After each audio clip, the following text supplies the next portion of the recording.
दर्शकों, ऑपरेशन सिंदूर में सेनाओं के एक्शन से पाकिस्तान के आतंक और अहंकार की कमर तोड़ने के बाद प्रधानमंत्री मोदी अब देश और दुनिया को शक्ति और शांति का संदेश देने में जुट गए हैं।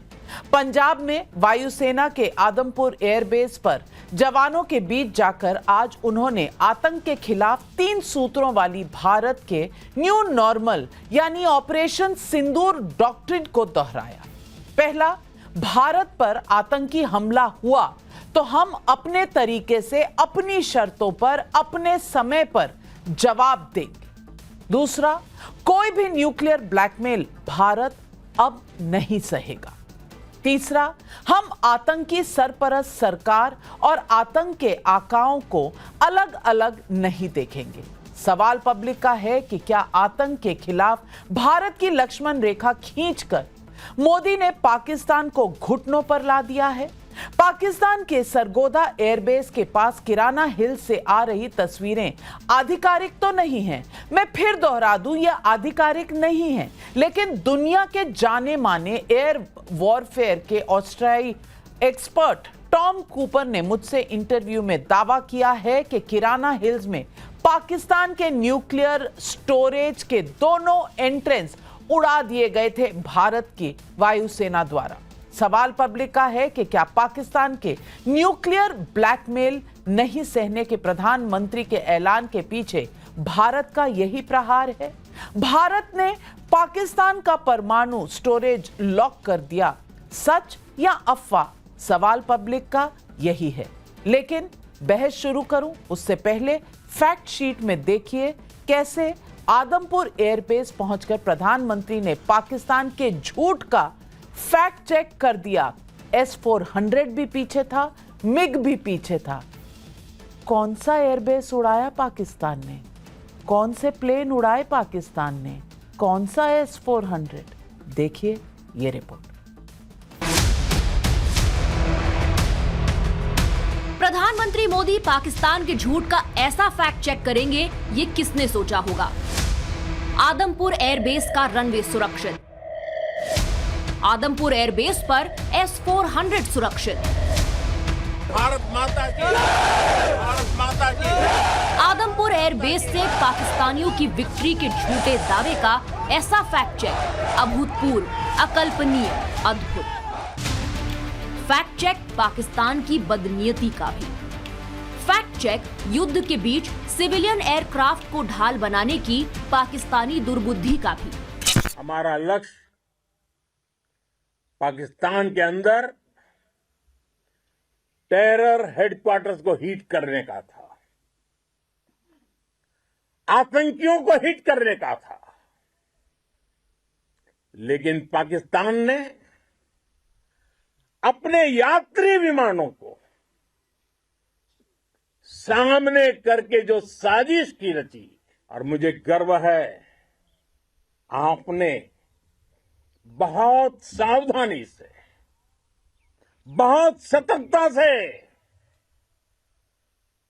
सिविलियन एयरक्राफ्ट को नुकसान किए बिना कमाल करके दिखाया। ऑपरेशन सिंदूर आतंक के खिलाफ न्यू नॉर्मल है और रूल्स ऑफ गेम बदलने की मोदी की यही रणनीति आतंक और आतंक के सरपरस्तों का काल है। भारत माता की। पाकिस्तान झूठ बोलकर खुद को सिकंदर बता रहा था, लेकिन पाकिस्तान के इस इंफॉर्मेशन वॉरफेयर की कलई टॉम कूपर जैसे स्वतंत्र एक्सपर्ट ने खोल दी। सुनिए मेरे साथ इंटरव्यू में क्या कहा। Your overall conclusion in one sentence, Pakistan versus India operation Sindoor, who do you think won this part of the war? I said clear-cut Indian victory. I mean, when you start striking enemy nuclear weapons facilities, you are so sure of your superiority vis-a-vis the opponent that there is simply no doubt about the outcome or situation or position or whatever else. It is that simple, really. This means I'm absolutely, in this case, Indian armed forces, Indian government, they are absolutely convinced Pakistan can't hit back. परमाणु बम इस्तेमाल करने की पाकिस्तान की क्षमता पर भारत की चोट पर टॉम कूपर का दावा बहुत बड़ा है। सुनिए उनका ये बयान। Tom Cooper, we've been following you here in India, and you virtually declared that India had a clear-cut victory in the skies. Why do you think India had an advantage, and where did Pakistan fail? We have seen early on 10th of May, Indian Air Force striking not only Pakistan Air Force bases, but also the both entrances to the Pakistan nuclear weapon storage site at the Mushaf Air Base. This is a part of Sargodha complex. And the fact is, in the military, in the way the military understands warfare, when you start targeting enemy nuclear weapon storage sites, that means you are absolutely sure the enemy cannot hit back. And from this point of view, it's a clear-cut victory for India.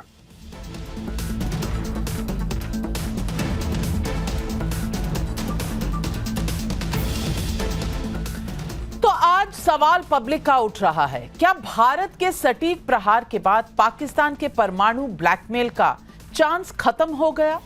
क्या Adampur airbase से प्रधानमंत्री की गर्जना के बाद पाकिस्तान दोबारा आतंक फैलाने का दुस्साहस करेगा? क्या आतंक के खिलाफ भारत का न्यू नॉर्मल अमेरिका, चीन, यूएन सबके लिए संदेश है?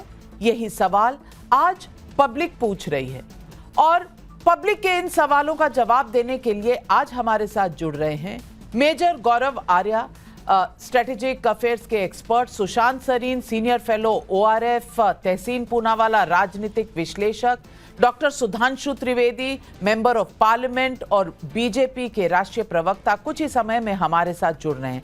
सबसे पहले मैं पूछूंगी मेजर गौरव आर्या, न्यूक्लियर युद्ध हुआ कि नहीं, यानी कि हमने न्यूक्लियर स्टोरेज फैसिलिटी डिस्ट्रॉय की कि नहीं, क्योंकि यह सवाल सबसे ऊपर मन में चल रहा है और कई तरह की रिपोर्ट्स आ रही हैं। आज टॉम कूपर जो कॉम्बैट एविएशन के एक्सपर्ट हैं, हिस्टोरियन हैं, उन्होंने कहा कि एंट्री और एग्जिट दोनों भारत ने डिस्ट्रॉय कर दिया। ये किराना हिल्स के पास था, वहां से स्मोक दिखने की सैटेलाइट विजुअल्स भी है, आधिकारिक नहीं है, सरकार के द्वारा नहीं है, लेकिन हैं, और सोशल मीडिया पर बहुत लोग इसके बारे में बात भी कर रहे हैं, वेस्टर्न प्रेस भी।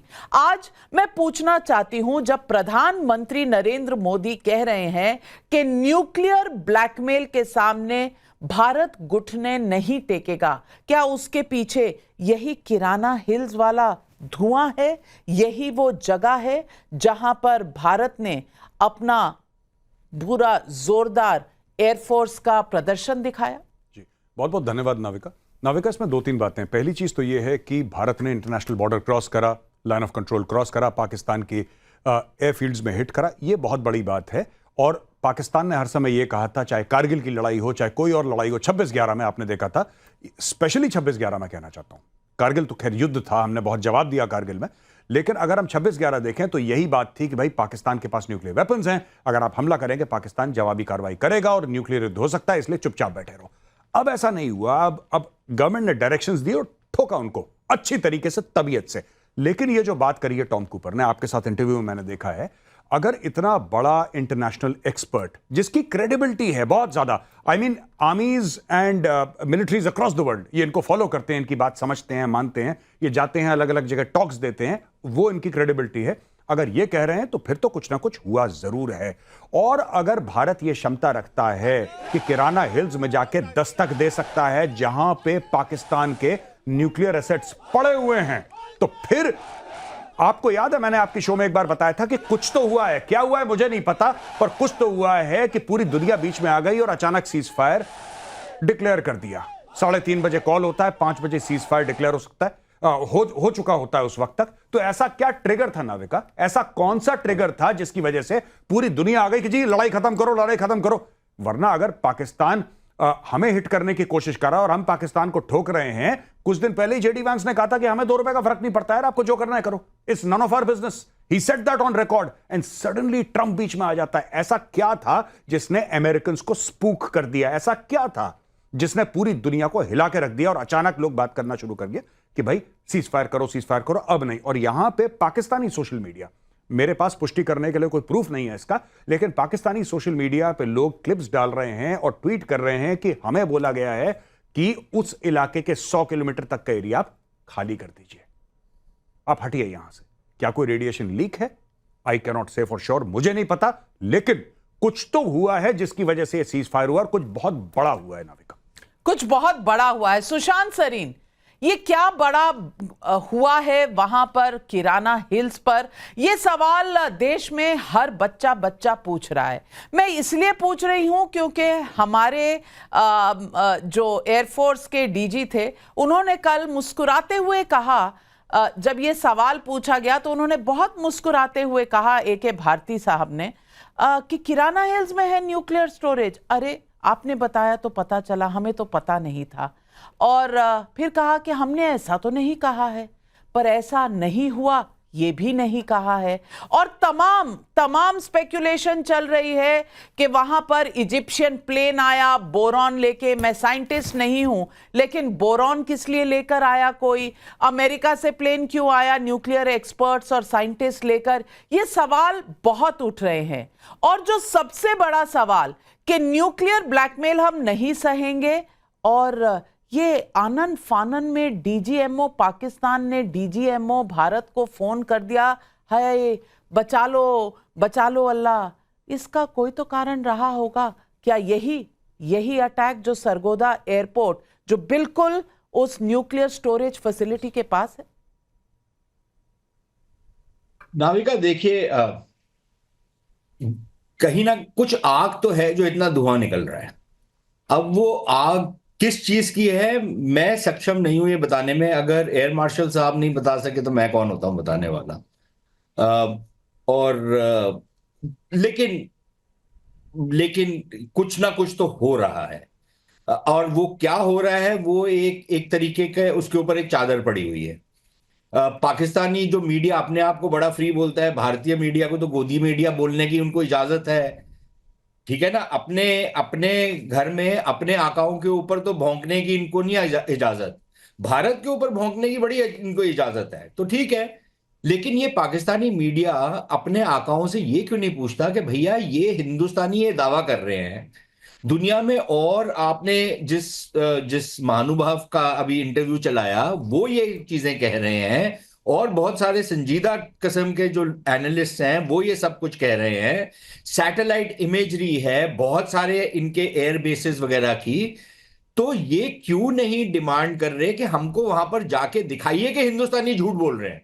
मैं तो 3 दिन से बोल रहा हूं कि यार अपने लोगों को बोलो। जब पुलवामा हुआ था, जब बालाकोट हुआ था, जब उरी हुआ था, तब तो ये ISPR वाले लेके जा रहे थे, बसें भर भर के लेके जा रहे थे। अब क्या हुआ है? अच्छा, ये जितने सेठी फेटी मीर तीर ये जितने हैं ढक्कन, इनसे कोई पूछे तुम्हारे में इतना गुदा नहीं है कि अपने सरकार से पूछ लो कि क्या हुआ है तुम्हारे साथ, ठीक है ना। पिछवाड़े में जो लात पड़ी है जरा बताओ तो सही हुआ क्या है, पूछो तो सही, हिम्मत तो थोड़ी सी तो जुटाओ। तुम में तो जज्बा जिहाद है ना, तो थोड़ा सा अपना जज्बा अपने फौजियों से पूछ के तो दिखाओ कि क्या हुआ है। जब इनके फौजियों से पूछा जाता है, उनकी शक्लें आपने देखी थी, जब उनसे किराना हिल्स के बारे में एक सवाल पूछा गया था तो उनकी शक्लें आपने देख ली होंगी, ठीक है। तो भाई हो सकता है कि ना हुआ हो कुछ, मैं भी मानता हूं, हो सकता है किराना हिल्स में, आई हैव नो आइडिया। भाई नूर खान बेस दिखा दो, सरगोदा दिखा दो, जो आपकी बड़ी प्राइज्ड एयर बेस थी, जिसके ऊपर आप फिल्में बनाते हो भाई, जिसपे आपने आपके शाहीन जो सो कॉल्ड शाहीन है जो गिर रहे थे इधर उधर, जिनके शाहीन के पर ही नहीं खुले क्योंकि उनके सारे के सारे एयरपोर्ट्स ध्वस्त हो गए थे, जरा वो दिखा दो ना, पूछो तो सही। अच्छा नाविका, मैं आपको एक और चीज बोलूं, भारतीय मीडिया ने, ठीक है, जो दूसरी रात थी उसमें बहुत सडनली भारतीय मीडिया बहुत एक्साइट हो गया, लेकिन जो खबरें थी वो बिल्कुल सही थी जो भारतीय मीडिया दे रहा था, बिल्कुल, कि कराची के ऊपर अटैक हुआ, ठीक है। अच्छा, अब भारतीय मीडिया में बहुत लोगों को पता नहीं है कि कराची के कंटोनमेंट सिर्फ बंदरगाह नहीं है, कंटोनमेंट भी है, ठीक है। कंटोनमेंट के ऊपर अटैक हुआ था, एक रेडार स्टेशन के ऊपर अटैक हुआ था, लेकिन था तो वो कराची के अंदर ना, शहर के अंदर है वो, उसके ऊपर एक अटैक हुआ था। तो अगर भारत का मीडिया उसको कहीं से खबर आई थी कि कराची के ऊपर अटैक हुआ, तो media jump the gun by saying बंदरगाह के ऊपर अटैक हुआ, क्योंकि सब लोग यही समझते हैं कराची के बारे में। लेकिन अटैक हुआ था, लाहौर के ऊपर अटैक हुआ था, रावलपिंडी और इस्लामाबाद के ऊपर अटैक हुआ था, सरगोदा के ऊपर अटैक हुआ है, इनके तमाम एयरबेसेस और इनके तमाम एयर डिफेंस यूनिट्स के ऊपर अटैक हुआ है।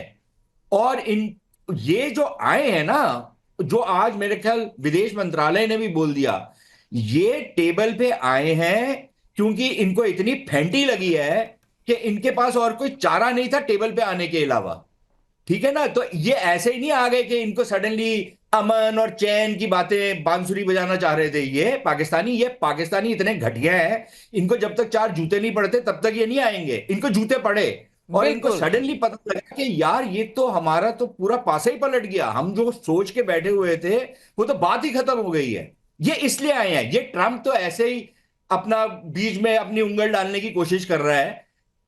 बिल्कुल इसका कोई, इनफैक्ट देयर इज एब्सोल्युटली कोई एविडेंस नहीं है कि अमेरिकियों ने भारत के ऊपर कोई प्रेशर डाला ट्रेड का, इसका उसका, कोई ऐसी बात ही नहीं हुई।